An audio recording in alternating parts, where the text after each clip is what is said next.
Hello friends, Nifty के इस analysis video में आपका स्वागत है। और आज हम निफ्टी का एनालिसिस करने वाले हैं 18 जनवरी 2024 के लिए, यानी थर्सडे के लिए। कल वीकली एक्सपायरी है निफ्टी का। इस वीडियो में मैं आपके साथ अपने व्यू शेयर करूंगा कि मार्केट में इंपॉर्टेंट लेवल्स क्या हो सकते हैं, क्या सेटअप हो सकता है और किस तरीके से मैं ट्रेड प्लान कर सकता हूँ कल के ट्रेड में। बट उससे पहले आज हम मार्केट देखते हैं। मार्केट में काफ़ी एक भारी गिरावट आई है मार्केट में देखिए बुलिश स्ट्रक्चर था, बट अभी ये जो इतना ह्यूज सेलिंग आया है ना, इसकी वजह से हमको थोड़ा संभल के प्लान करना पड़ेगा कल के लिए, कल वीकली एक्सपायरी के लिए। बट उससे पहले हम डिस्कस करते हैं कि जो हमारा एनालिसिस था आज के लिए, जो हमने डिस्कस किया था, तो वो हम किस किस अकॉर्डिंग उस पर वर्क कर सकते थे। तो देखिए, हमने डिस्कस किया था गैप अप के केस में एंड गैप डाउन के केस में। गैप डाउन के केस में हमने क्या डिस्कस किया था कि अगर इनकेस यहाँ कहीं गैप डाउन होता है, एक नॉर्मल सा गैप डाउन था, अगर देखिए अगर यहाँ पे मार्केट क्लोज हुआ था 80-90 पॉइंट 100 पॉइंट का अगर गैप डाउन ओपन होता, देन हमने एक डिमांड जोन ड्रॉ किया था कि यहाँ से एक अपसाइड का रैली कंटिन्यू हो सकता है। बट मार्केट में क्या हुआ, देखिए मार्केट में एक ह्यूज गैप डाउन हुआ यहाँ पे। अब देखिए, जब इस लेवल को मार्केट ने ब्रेक डाउन दे दिया, यानी हमारे सपोर्ट को मार्केट ने ब्रेक डाउन दे दिया, दैट मीन्स कि अब ये सपोर्ट हमारे लिए एज ए रेसिस्टेंस वर्क करेगा। और ये एक ह्यूज सपोर्ट था हमारे लिए, क्योंकि हमने इसको डिमांड जोन ड्रॉ किया था एज ए डिमांड जोन, यहाँ से सेलिंग अपसाइड के लिए आ सकती है। तो ये बहुत इंपॉर्टेंट रेसिस्टेंस भी अब बन जाता है। सपोर्ट देखिए, सपोर्ट क्या होता है, सपोर्ट ब्रेक डाउन होने के बाद रेसिस्टेंस बनता है, एंड रेसिस्टेंस ब्रेकआउट होने के बाद सपोर्ट बनता है, तो सपोर्ट बिकम रेसिस्टेंस। तो अभी यहाँ पे जब ब्रेक डाउन आया, मार्केट गैप डाउन ओपन हुआ, दैट मीन्स कि मार्केट ने ब्रेक डाउन दिया है। अब इसका रीटेस्ट, इस जो लेवल का एक इम्पॉर्टेंट लेवल का ब्रेक डाउन आया है, इसका रीटेस्ट भी होना चाहिए। यहाँ पे मार्केट रीटेस्ट करने आया, बट देखिए अगर मैं बोलूँ कि यहाँ पे break market gap down open हुआ एंड कॉल बाय कर लेना चाहिए, तो वो एक लॉजिकल नहीं है। देखिए, इतना जब ह्यूज गैप डाउन होता है, इतना ह्यूज सेलिंग बियरनेस मार्केट में, अपसाइड का ट्रेड लेना बहुत मतलब रिस्की हो सकता है। तो मैंने ये ट्रेड भी नहीं लिया, अपसाइड के लिए कोई मूवमेंट कैप्चर करने का ट्राई नहीं किया, बिकॉज ट्रेंड के साथ चलना चाहिए। और अगर क्लियर दिख रहा है आपको कि इतना सेलिंग आ रहा है, तो डाउन साइड के ट्रेड प्लान करना बेटर डिसीजन होता है। अब ये रेसिस्टेंस पे रीटेस्ट करने आया, बट यहाँ पे आप तुरंत कोई भी ट्रेड प्लान नहीं कर सकते, बिकॉज मार्केट अपसाइड के लिए देखिए 5 मिनट में 200 पॉइंट का मूव दे चुका है। अगर सपोज यहाँ पे आपने नेकेड सेलिंग कर दी या नेकेड पुट बाय कर लिया कि डाउन साइड के लिए पुट बाय कर लेते हैं, इन केस यहाँ से एक और कैंडल बनता है ना, यहाँ से एक और 5 मिनट का कैंडल यहाँ तक बन जाता ना, तो आप ऐसे लेके निकल जाते।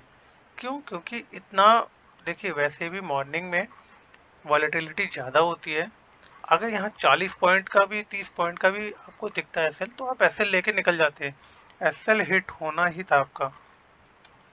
तो यहाँ पे रिस्क होता है, कभी भी टॉप पकड़ने की या बॉटम पकड़ने का ट्राई नहीं करना चाहिए, वेट करना चाहिए।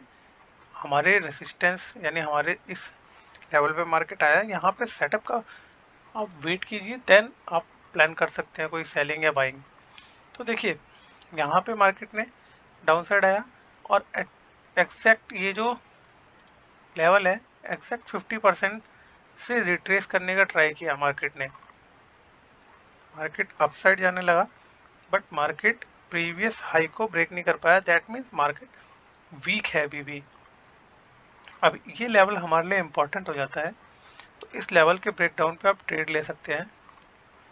बट जैसा कि मैंने कहा, इतना मार्केट में वॉलेटिलिटी थी और फियर था, तो मेरे को ये जो ट्रेड था यहाँ पे मैं अगर प्लान करता, सपोज मैं यहाँ पे प्लान करता इसके ब्रेकडाउन पे, देन मेरा स्टॉप लॉस ये होता 42 पॉइंट्स का स्टॉप लॉस होता मेरा।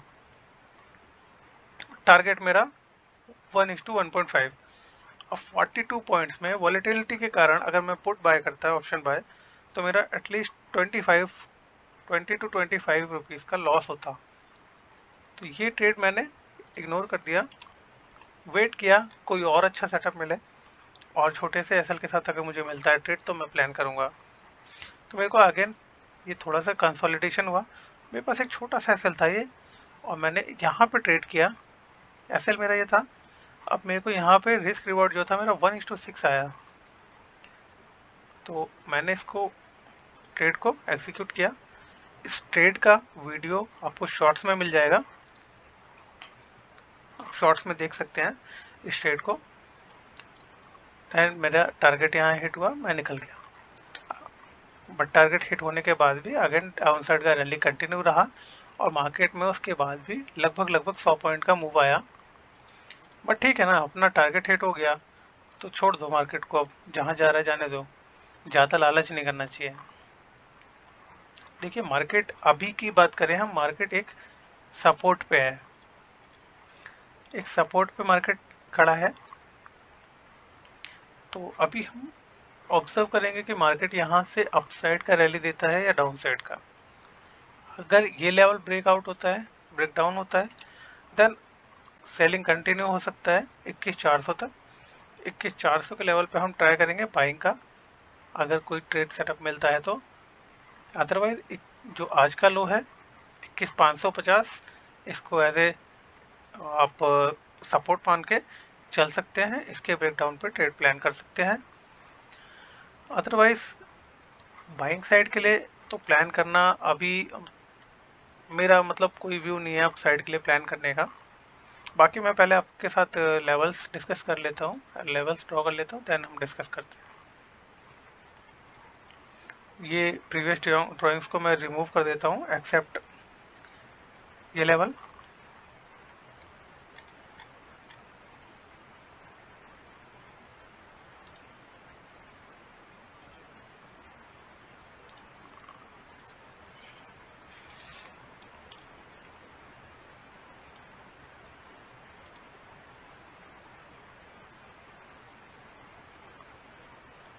तो अभी ये हमारे लिए एज ए सपोर्ट वर्क कर रहा है, एज ए रेसिस्टेंस वर्क कर रहा है, सॉरी।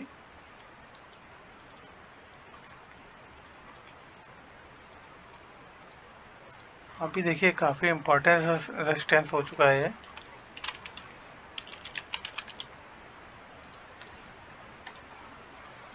ठीक है, अब हमारे पास लेवल अभी क्या है, एक 21,400 का लेवल है, जहाँ पे हमको बाइंग साइड का अगर कोई सेटअप मिलता है तो हम बाइंग साइड के लिए प्लान कर सकते हैं।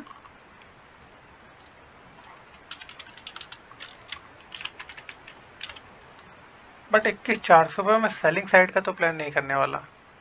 डाउन साइड मेरा व्यू बड़ा क्लियर है, मैं 21,400 पे डाउन साइड के लिए प्लान नहीं करने वाला कल की डेट में। इन केस कोई सेटअप यहाँ बाइंग साइड का मिलता है देन मैं बाइंग साइड के लिए प्लान कर सकता हूँ।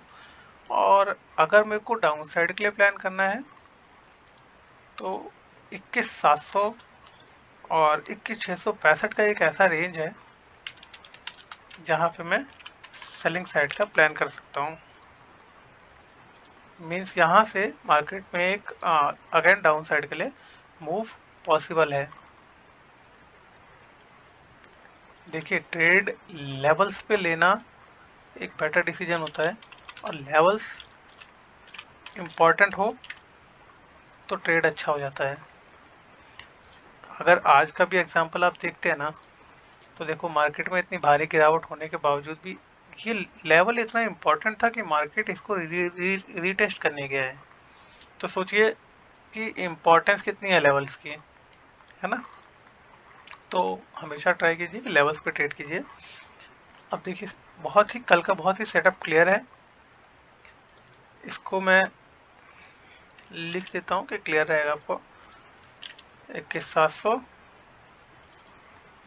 और 21,665 एंड 21,400। 21,400 और एक छोटा लेवल है हमारा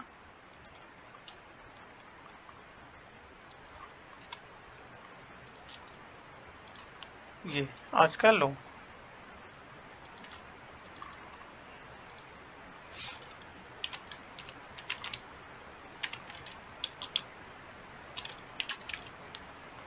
आज का लो।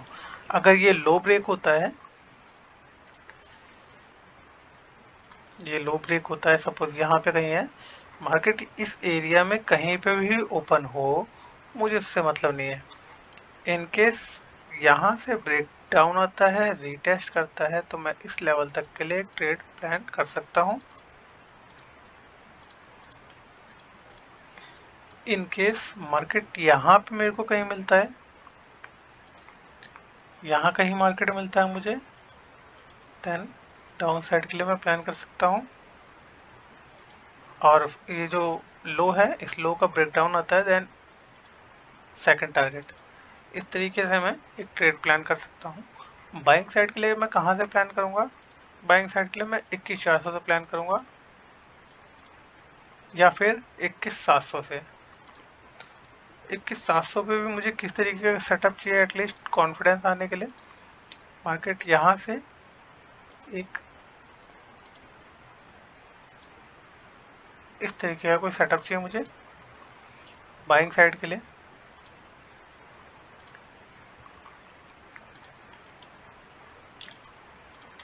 इस तरीके का कोई मेरे को सेटअप चाहिए बाइंग साइड के लिए, तब मैं बाइंग साइड के लिए जा सकता हूँ। अदरवाइज यहाँ से मुझे बाइंग मिलती है, अगर मुझे यहाँ से बाइंग मिलती है, देन मैं इस टारगेट तक के लिए बाइंग प्लान कर सकता हूँ। तो देखिए, मैंने दोनों सेटअप डिस्कस किए हैं आपके साथ, लेवल्स डिस्कस किए जो इम्पोर्टेंट लेवल्स हैं। बट मार्केट में क्या होता है, जब लाइव मार्केट चल रहा होता है तो डिसीजन देखो आपको ही लेना है। लेवल्स हम डिस्कस कर सकते हैं, बट ट्रेड आपको ही मैनेज करना है। तो सोच समझ के ट्रेड करना, क्योंकि कल एक्सपायरी है, और अगर जो ऑप्शन बायर्स हैं के प्रीमियम डिकेज भी हो सकते हैं। जीरो हीरो प्लान करना है, इस एरिया के बीच में कहीं पे भी जीरो हीरो प्लान करना बेटर डिसीजन नहीं हो सकता। या अगर देखिए, मैं अपना व्यू शेयर कर रहा हूँ, आपके ओपिनियन मेरे से डिफरेंट हो सकते हैं। जीरो हीरो का जो ट्रेड है वो इस लेवल पे या यहाँ इस रेंज में अगर मिलता है, देन बढ़िया एक जीरो हीरो ट्रेड मिल सकता है। और जीरो हीरो में देखिए, रिस्क उतना ही लीजिएगा जितना आपका एपेटाइट हो, जितना आप झेल सकते हैं नॉर्मली। तो कभी भी क्वांटिटी बढ़ा के जीरो हीरो ट्राई मत कीजिएगा, बाकी चॉइस आपका है। तब तक के लिए बाय बाय, गुड नाइट।